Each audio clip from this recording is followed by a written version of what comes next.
Guddu singer का video गाने देखने के लिए सब्सक्राइब करिए और बेल आइकन को दबाना बिल्कुल ना भूलें और शेयर करिए, लाइक करना बिल्कुल ना भूलें।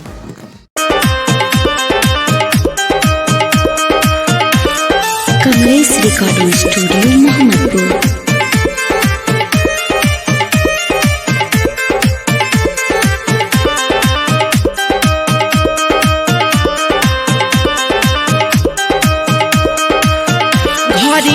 जा सजनमा हो हमर लागत ना मनवा हो, घरिया जा सजनमा हो हमर लागत ना मनवा हो।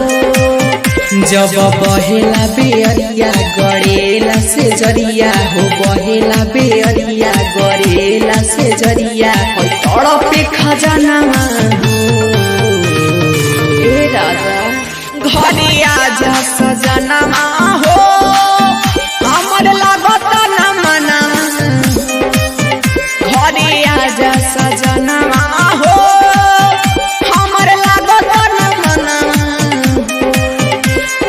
Kamlesh recording studio Mohammadpur.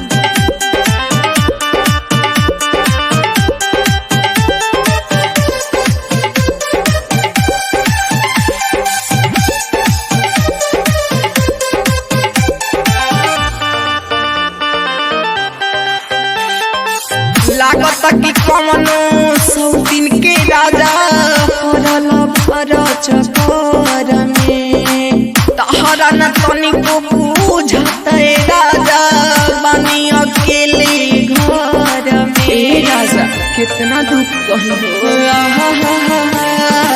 लागत कि कमनो सौ दिन के राजा पड़ल भर चकर में, तहरा न तनिको बुझते राजा बनी अकेले घर में। काहे गावा न करैला अकेले छोड़ी गैला, तू गावा न करैला अकेले छोड़ी गैला, पढ़ल बगजना अरे नायल बका हो। घरिया जा सजनमा हो हमर लागत न मनवा, घरिया जा सजनमा हो हमर लागत ना मनवा हो।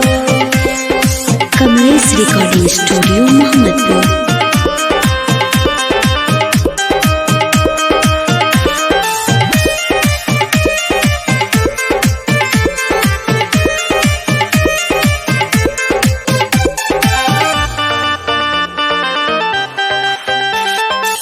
रोआ चूड़ी रोए कंगनवा भई बबली के भेस हो, कामन सवत से ले तारा मजा पिया डीजे कमलेश हो।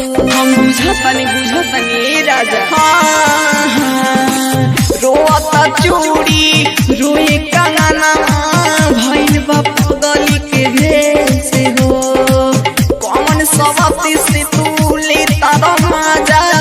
पिया डीजे कमलेश हो। शुभ याद बड़ी यादे हो बहुत सतावे हो, याद बड़ी यादे हो बहुत सतावे, कौशल ले ले आओ घरिया जा सजनमा हो हमर लागत ना मनवा हो, घरिया जा सजनमा हो हमर लागत ना मनवा हो। Kamlesh recording studio Mohammadpur.